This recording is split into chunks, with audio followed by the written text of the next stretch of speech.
Hello, my dear students. Have a nice day for you. Today is the turn of SST. Dear students, as in our previous video, we already start our lesson first related to history. Title of our first lesson is How, When and Where.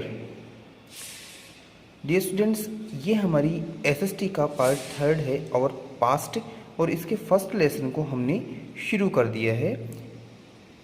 इसके first lesson के कुछ videos आपके सामने upload हो चुके हैं जिन्हें आपने व्यूज़ देखा भी है और उससे इस लेसन को समझने की भी कोशिश की है। स्टूडेंट्स, आज का हमारा जो टॉपिक है वो नेक्स्ट टॉपिक कॉलोनियल पर है, जिसे हम औपनिवेशिक का नाम देते हैं। चलते हैं हमारे आज के इस टॉपिक पर।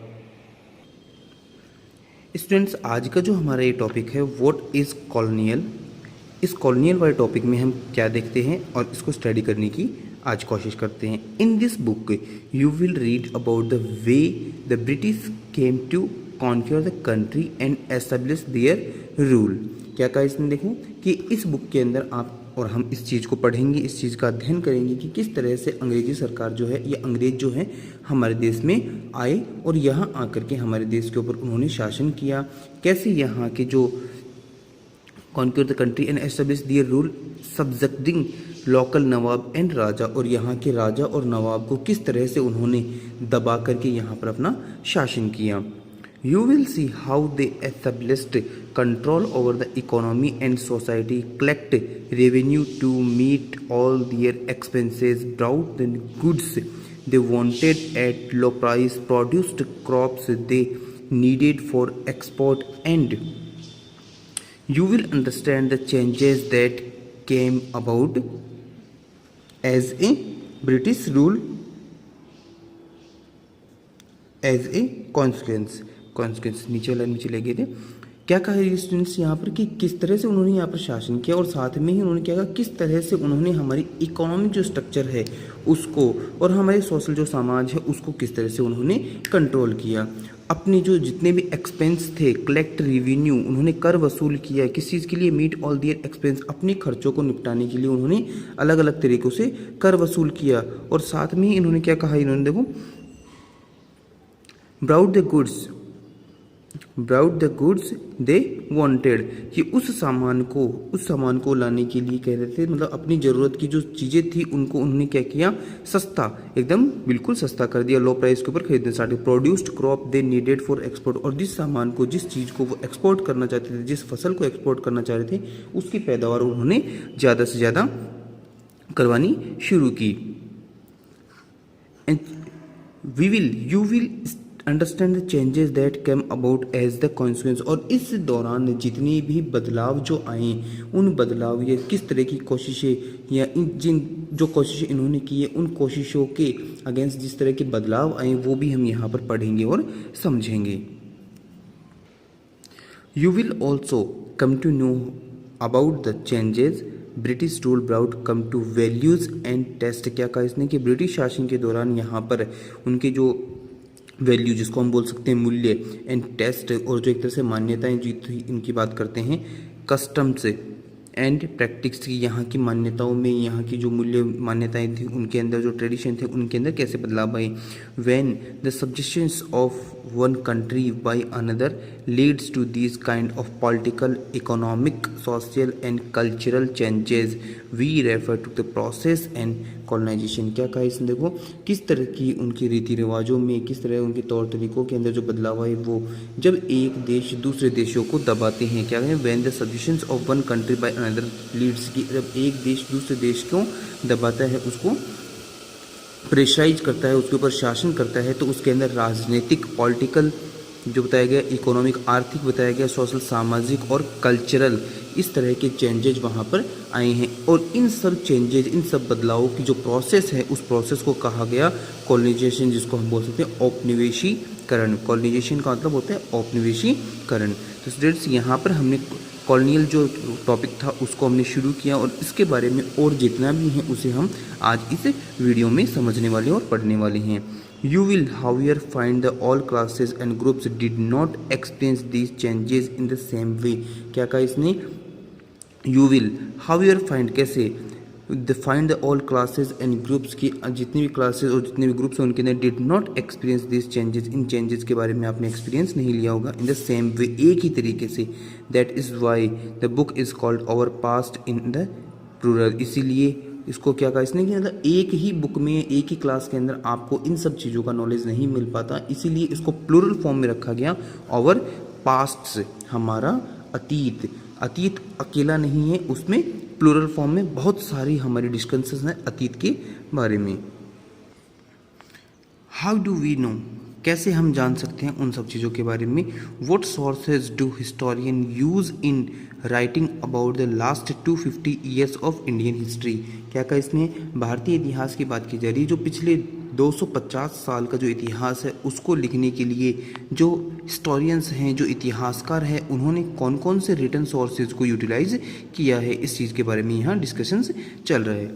एडमिनिस्ट्रेशन प्रोड्यूस रिकॉर्ड, एडमिनिस्ट्रेशन प्रशासनिक जो है उस तरीके से प्रशासन का जो अभिलेख है वो किस तरह से उन्होंने तैयार किया. प्रोड्यूस का मतलब तैयार करना. One important source of the official record of the British administration. क्या कहा इसने? अंग्रेजी शासन जो था, ब्रिटिश एडमिनिस्ट्रेशन जो था, उसके द्वारा जो तैयार किया गया जो सरकारी रिकॉर्ड है, गवर्नमेंट जो ऑफिशियल रिकॉर्ड है, उसको इतिहासकारों को एक मित्र मान सकते हैं बहुत ज़्यादा इंपॉर्टेंट सोर्स, वो भी हिस्ट्री लिखने में. The British believed that the act of writing was important. कि ब्रिटिश क्या मानते थे कि किसी भी चीज़ को लिखना बहुत ही ज़्यादा इंपॉर्टेंट होता है. Every instruction, plan, policy, decision, agreement, investigation had to be clearly written up. और क्या कहते थे वो कि उनके द्वारा जितनी भी डिसीजंस लिए गए, जितने भी निर्देश दिए गए, जितनी भी योजनाएं, प्लान्स बनाए गए, जितनी भी उन्होंने फैसले, जो पॉलिसीज़ बनाई, जितने भी उन्होंने इंपॉर्टेंट वर्क किए, वो सारे के सारे उन्होंने क्या किए? साफ साफ एकदम क्लियरली रिटर्न अप, साफ साफ राइटिंग में साफ साफ लिखना उन्होंने इस चीज़ को ज़रूरी समझा.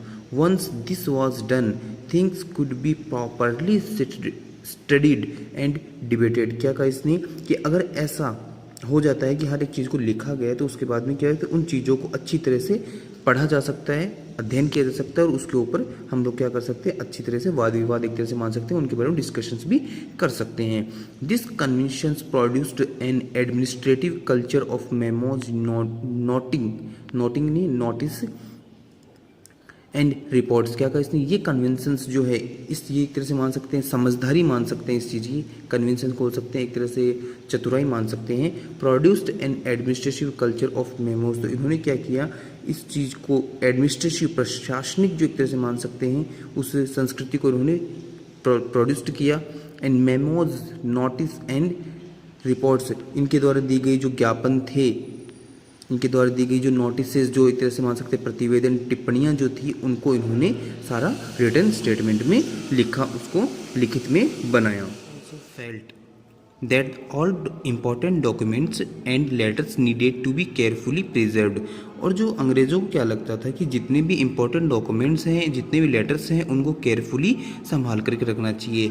सो they set up record room attach the all administrative institute. तो उन्होंने जितने भी एडमिनिस्ट्रेटिव प्रशासनिक जो कार्यालय थे उनके साथ में रिकॉर्ड रूम बनाने शुरू कर दिए. द विलेज तहसीलदार ऑफिस उन्होंने बनाया. कलेक्ट्रेट जो ऑफिस था उसके साथ में कमिश्नर ऑफिस, उसके साथ में भी उन्होंने क्या बनाई? जो रिकॉर्ड रूम थी ना वो उन्होंने बनाई. The provisional secretariat and law court, जिसको हम बोल सकते हैं कि जो सचिवालय जो थे उनके साथ में कोर्ट जो थे उनके साथ में भी उन्होंने रिकॉर्ड रूम्स बनाए. All had their record rooms. ये सारे के सारे रिकॉर्ड रूम्स इन्होंने बनाए. Specialised institutions like archives and museum were also established the preserve important records. इन्होंने क्या किया? जो प्रिजर्व किया, किसी जो आर्चीव्स एंड म्यूजियम्स भी इन्होंने बनाए. किस चीज़ के लिए? उन दस्तावेजों को, उन एविडेंस को, उन लेटर्स को, उन ऑफिशियल डॉक्यूमेंट्स को स्टोर करने के लिए. Letters and memos that moved from one branch of the administration to another in early years of 19th century can still be read in the archives. जो संग्रहालय की बात की जा रही है, जिसको हम बोलते हैं रिकॉर्ड रूम की बात की जा रही है, उसके अंदर आज भी 19वीं शताब्दी के अंदर जितने भी लेटर्स लिखे गए, एक ऑफिस से दूसरे ऑफिस में, एक ब्रांच से दूसरे ब्रांच के अंदर जो लेटर्स भेजे गए वो आज भी वहाँ पर वैसे के वैसे हैं। You can also study the notes and reports that district office prepared, और आप उन चीज़ों को स्टडी कर सकते हो, उन नोट्स को आप देख सकते हो, उन रिपोर्ट्स को आप पढ़ सकते हो। डिस्ट्रिक्ट ऑफिशियल्स जो जिला अधिकारी जो थे उन्होंने जो प्रिपेयर किए, तैयार किए उनको, और institutions and directive that were sent by officials at the top of the provisional administration, जो उच्च अधिकारी जो थे उन्होंने जो नीचे वाले जो अधिकारी थे उनको जो लेटर्स भेजे थे, जो सुझाव दिए थे, जो निर्देश दिए थे, जो ऑर्डर्स दिए थे, उन सभी चीज़ों को उन्होंने स्टोर कर रखा है, सावधानीपूर्वक उनको संभाल करके रखा है। In the early year of 19th century, these documents were carefully copied out and beautifully written by calligraphists, that is by those who specialize in the art of beautiful writing। क्या कहा इसने, 19वीं शताब्दी से ही, 19th सेंचुरी से ही उन्होंने क्या किया, डॉक्यूमेंट्स को केयरफुली कॉपी करना और उनको एक तरह से ब्यूटीफुली हैंड राइटिंग के अंदर, जिसको कैलीग्राफिस्ट कहा जाता था, कैलीग्राफी के अंदर उनको लिखना और संभाल कर रखना इन्होंने शुरू कर दिया था। और कैलीग्राफिस्ट जो थे वो क्या थे, बाय दोज हु स्पेशलाइज्ड, वो स्पेशलाइज था किसमें, art of the beautiful hand writing, beautiful hand writing लिखने के अंदर वो स्पेशलाइज्ड होते थे। By the middle of 19th century, with the spread of printing, middle of the 19th century, 19वीं शताब्दी के लगभग, मतलब आधे से ज़्यादा 19वीं शताब्दी चली गई, तब की बात की जा रही है। With the spreading of printing, the printing, छपाई वाले काम भी शुरू होने लग गए। मल्टीपल कॉपीज़, उनकी कई कॉपियाँ, कई नकल उनकी बनाई जाने लग गई उन रिकॉर्ड्स की। Were the printed as proceeding of the each government department, हर एक सरकारी कार्यालय के अंदर डॉक्यूमेंट्स, दस्तावेज की कॉपी बनाई जाने लग गई और उनको रिकॉर्ड के रूप में रखा जाने लग गया, छपाई करवा करके। Surveys become important. The practice of surveying also become common under the colonial administration। क्या कहा इसने कि औपनिवेशिक जो शासन था, कॉलोनियल जो रूल था, उसकी बात की जा रही है। उसके दौरान उन्होंने क्या किया, प्रैक्टिस द सर्वेइंग, उन्होंने इस चीज़ को सर्वेक्षण जिसको हम बोल सकते हैं, जांच पड़ताल जिसको बोल सकते हैं, किसी चीज़ के बारे में इन्वेस्टिगेशन जिसको हम बोल सकते हैं, उस सर्वेक्षण का भी उन्होंने क्या किया, बिकम द कॉमन अंडर, ये उनको सबको महत्वपूर्ण लगने लग गया। और साथ में द ब्रिटिश बिलीव्ड दैट, और अंग्रेजों को किस चीज़ का बिलीव हुआ, that the country had to be properly known, कि before the could be effective administration, किसी भी कंट्री, किसी भी देश के अंदर अगर अच्छी तरह से हमें शासन चलाना है तो वहाँ का तौर तरीका या वहाँ का रहन सहन या वहाँ का ढंग हमें अच्छी तरीके से जानना होगा, समझना होगा। By the early 19th century, detailed surveys were being carried out to map the entire country. 19वीं सदी की जब शुरू हुई, शुरुआती दौर के अंदर क्या हुआ, पूरे देश भर का नक्शा इन्होंने तैयार किया, जिसके अंदर इन्होंने क्या किया, carried out to map the entire country, detailed survey, मतलब बड़े बड़े सर्वे करके इन्होंने उसको तैयार किया। In the villages revenue survey were conducted, और साथ में ही गाँव के अंदर से क्या किया गया, जो राजाओं ने जिस तरीके से कर वसूली किया गया था उसका भी उन्होंने सर्वे तैयार किया। The efforts was to know the topography, the soil quality, the flora, the fauna, the local histories and cropping pattern, all the facts seen as necessary to know about the administration the region।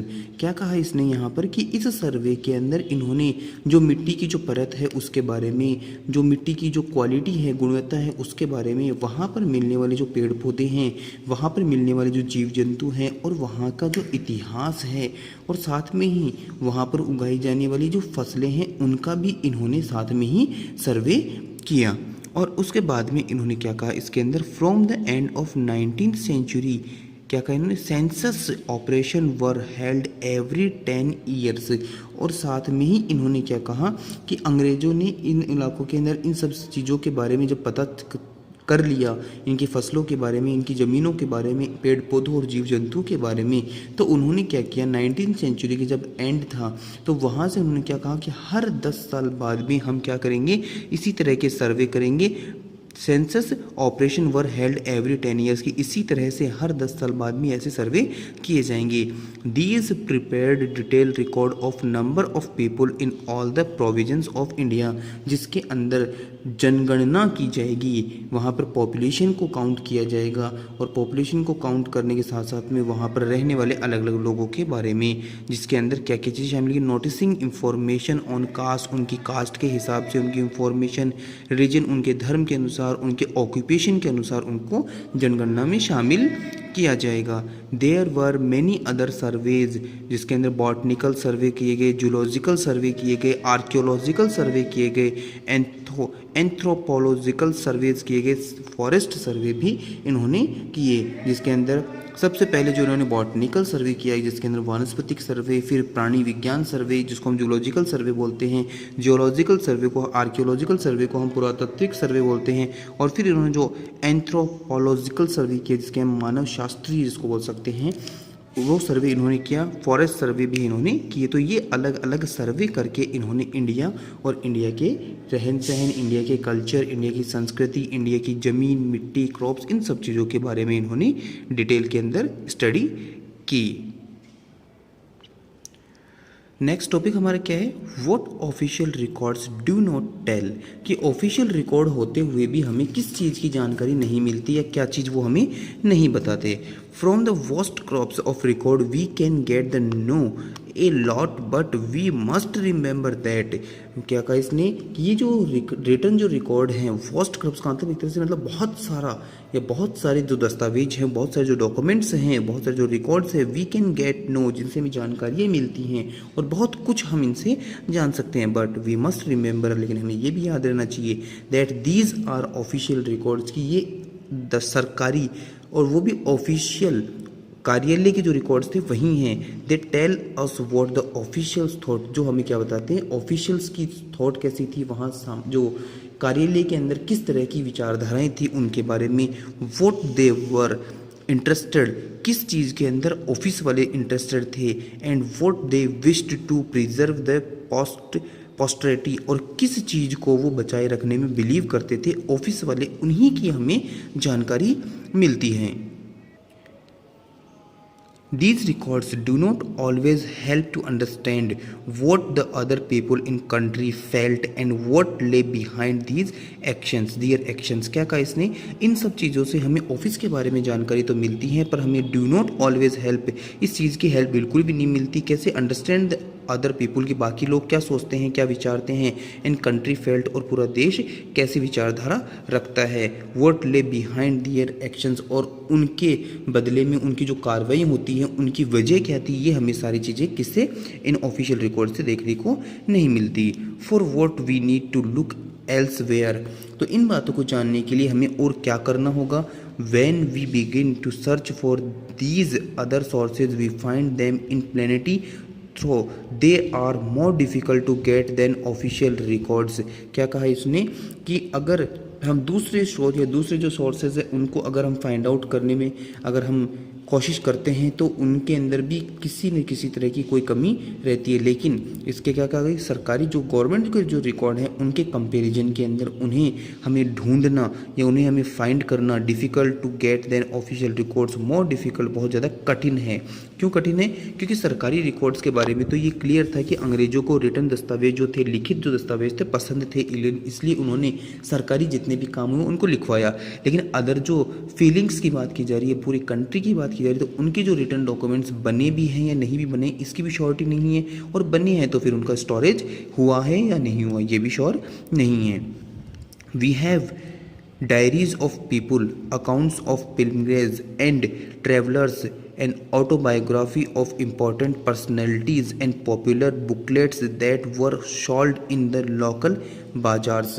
क्या कहा इन्होंने कि हमें इन बाकी जो records है या बाकी जो दस्तावेज है उनकी जानकारी कैसे मिल सकती है, कि लोगों की जो डायरियाँ थी उनसे मिल सकती है, तीर्थ यात्रा करने जो लोग आए थे उनकी जो मेमोरीज़ हैं या एक तरह से मान सकते हैं उनकी जो यात्राओं का जो वर्णन है उनसे, बाकी जो इम्पॉर्टेंट जो लोग थे उनकी जो बायोग्राफी है, उनकी जो खुद की लिखी हुई जो आत्मकथाएं हैं उनसे, और साथ में ही वहाँ के स्थानीय जो बाज़ारों में जो मिलने वाली जो बुक्स है, पॉपुलर बुकलेट्स हैं, उनसे हमें इन सब चीज़ों की जानकारी मिल सकती है। As printing spread, newspaper were published and issues were debates in public, और साथ में क्या कहा इसने कि वहाँ की जो स्थानीय की जो छपाई की जो तकनीक जो फैली हुई है, अखबार छपने वाली जो टेक्निक्स हैं और अलग अलग जो टॉपिक्स हैं जिनके ऊपर पब्लिक क्या करती है, बहस करती है। Leaders and reforms wrote the spread their ideas, poet and novelist wrote the express their feelings, की वहाँ की जो देश भर की फीलिंग्स हैं, देश भर के जो लोग हैं उनकी फीलिंग्स हैं, उनके द्वारा जो किए गए जो कार्य हैं,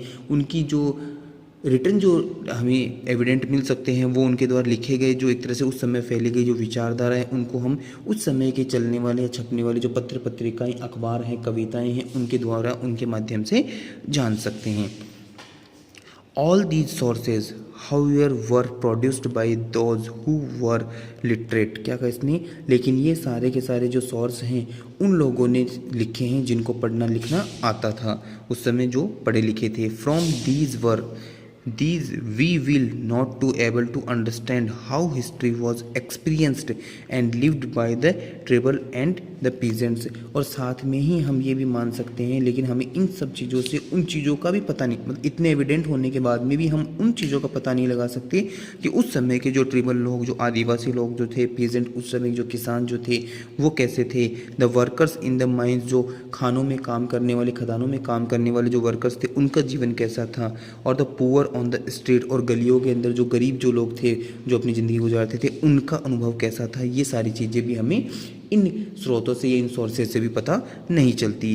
getting to know their lives in more difficult task, इनके जीवन के बारे में जानना या इनके जीवन के अनुभव के बारे में जानना एक डिफ़िकल्ट टास्क है, एक कठिन कार्य है। Yet this can be done, अगर हम थोड़ी सी कोशिश करें, we make to little bit efforts, कि अगर हम थोड़ी कोशिश करें, थोड़ा सहयोग करें, थोड़ा कंट्रीब्यूशन करें। When you read this book you will see how to can be done, तो आप इस बुक में, इस किताब में आगे इन सब चीज़ों को धीरे धीरे पढ़ना सीखेंगे या पढ़ पाएंगे, जिनसे आपको अपने पास्ट, अपने अतीत के बारे में जानकारी मिलेगी। डियर स्टूडेंट्स, आज के इस वीडियो के अंदर हमारे पास में lesson first how, when and where जो टाइटल चल रहा था उसका ये हमारे पास में लास्ट टॉपिक था, जिसके अंदर हमने कॉलोनियल रूल के बारे में पढ़ा, सर्वे के बारे में पढ़ा और फिर हमने ऑफिशियल रिकॉर्ड्स के बारे में पढ़ा। इस वीडियो के अंदर हमने 3 टॉपिक क्लियर किए हैं। डियर स्टूडेंट्स, आज के इस वीडियो के साथ में ही हमारा ये फर्स्ट जो चैप्टर है वो आज कंप्लीट हुआ। स्टूडेंट्स, आई होप दैट आप इस चैप्टर को अच्छे से अंडरस्टैंड कर पाए होंगे, अच्छे से इस चैप्टर को समझ पाए होंगे। किसी भी तरह की क्यूरीज के लिए आप कमेंट कर सकते हैं, आप कॉल कर सकते हैं, आप पूछ सकते हैं। आई होप दैट कि आप इस चैप्टर को अच्छे से अंडरस्टैंड कर पाएँ। नेक्स्ट वीडियो के अंदर इसी चैप्टर से रिलेटेड हम क्वेश्चंस को कंप्लीट करेंगे। Have a nice day for you. Thank you so much.